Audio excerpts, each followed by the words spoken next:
Girls, Blood on the River, page 75, chapter 10. We start with a primary source, and who is this from? Captain John Smith. Right, our primary source means the journal or the written account of someone who actually experienced it. And in this case, it's the direct words of Captain John Smith.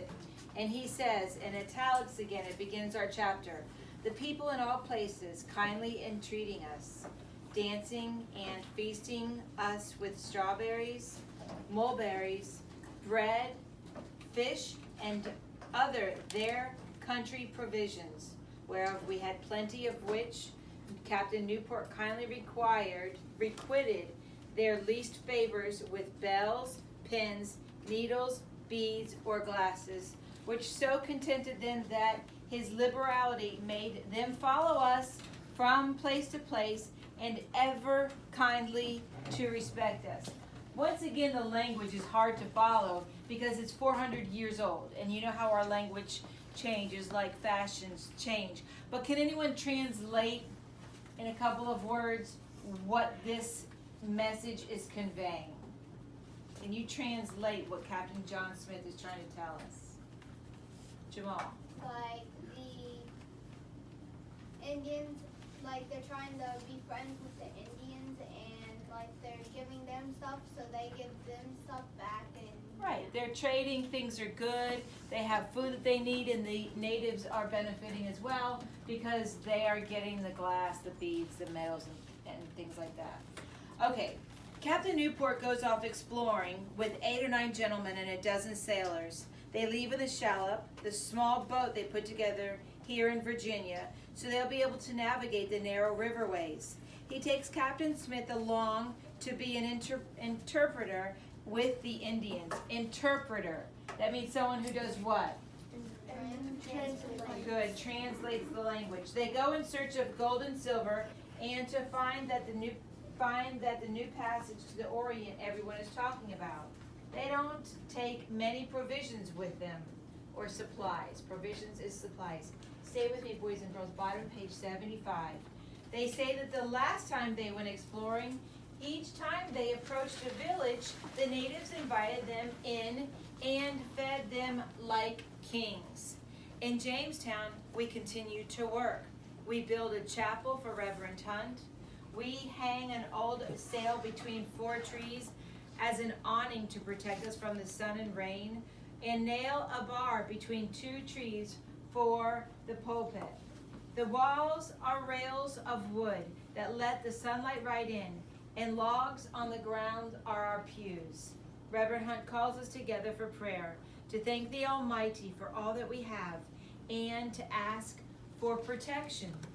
It still has not rained, and our wheat fields and gardens are wilting.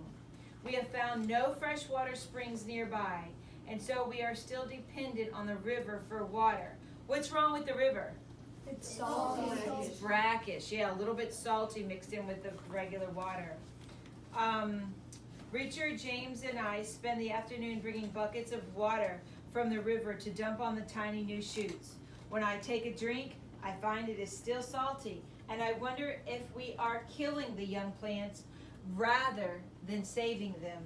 Richard and James keep to themselves, talking to each other, but not to me. I think about what Reverend Hunt said about being kinder to James, but if they treat me as if I'm not there, how can I be nicer? Maybe not yelling at them, not calling them names, not hitting them. Maybe that is enough. After supper, there is evening prayer in the new chapel. Reverend Hunt says we will have common prayer every morning and evening from now on, and 2 sermons on Sundays. Sit up, please. By dusk, I am so tired that I can hardly wait to get to bed. It is cloudy. There will be no moonlight. I go off into the woods to relieve myself. I hear a rustling nearby and squint in the half light, but see nothing. Was it a deer? Maybe just a squirrel or a rabbit? As I walk back to camp, I hear the sound again, and I whip around. This time I see a form, something dark, slip behind a tree. The hair on the back of my neck bristles, but maybe it is just one of the other men, relieving himself as well. "Who's there?" I call. No answer. I take a few steps toward the tree from where the dark form slipped away. "Wingapo!" I call out. Silence. It must have been a deer, I think. I go back to our camp. I creep into our tent and flop onto our bed. It is the same bed that the three of us shared in the ship, and by now the straw is rotting. Henry and Abram's bed is crammed into our small tent as well, but the two of them are still out playing cards with the sailors. Richard is already asleep, dead to the world, snoring softly. James stirs, and I know he is still awake. I think about saying goodnight to him in an effort to be more kind, but I am so tired. Hold on, please. I just close my eyes and I'm almost instantly asleep. It drags me out of a dream, a shriek like a demon's cry. At first, I think I am still dreaming, but there is another piercing cry, and then another, and soon the forest is ringing with the noise, as if all of the demons in hell have entered our camp. I bolt upright. I can barely see more than shadows. An arrow pierces our tent and lodges in the ground next to me. James is sitting up. Richard lies there, sprawled. Has he already been shot? "Get under the mattress, both of you!" I shout. Are they still afraid of me enough to obey? "I'm going to the ships," James cries, and he crawls toward the tent flap. "No!" I yell. I lunge after him. I grab his ankle, yank him back. "Get under the mattress now!" I order him. Richard groans. He is either waking up or dying. James wriggles out of my grasp, heads toward the tent opening. I grab him harder this time. He turns.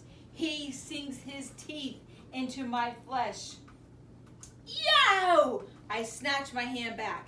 In that split second, James is out of the tent. Another arrow twangs past my ear. Richard is sitting up now, rubbing his eyes. I grasp the edge of our mattress, dump Richard onto the ground, and then pull the mattress over the top of us. I can hear my own breathing, the blood pumping in my ears. Will the mattresses protect us? I remember the discussion. An arrow will fly right through a mattress, you idiot. No, it won't. Yes, it will. Won't, will. The argument rages in my own head. I expect at any moment to feel the sharp pain of an arrow through my chest. All around us, I hear footsteps, shouting, that god-awful shrieking, the twang of arrows being shot, men crying out in pain. Finally, I hear musket fire.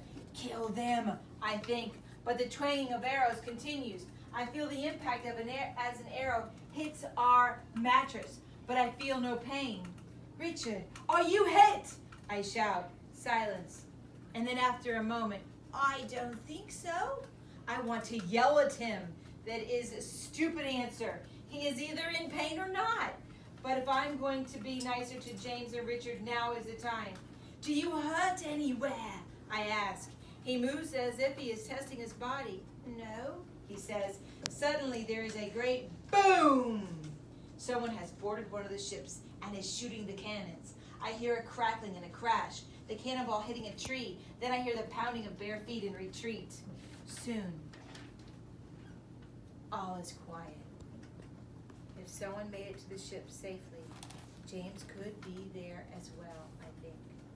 I feel sweaty and clammy under the mattress. I think we can come out now, I say to Richard, and we both heave the mattress off of us. Outside, men come around with torches calling out, "Who is wounded? Who is shot?" We crawl out from the tent and find Abram lying there, an arrow in his side. "I was just coming to bed," he says in a weak voice. "I guess I didn't quite make it." "Here," I call out. "A man is wounded here." Two men come to lift Abram. He groans.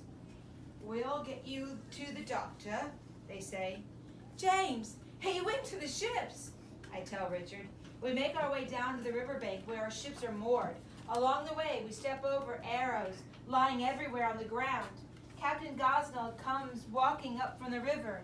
I realize he must be the one who fired the cannon. He is carrying something draped over his outstretched arms.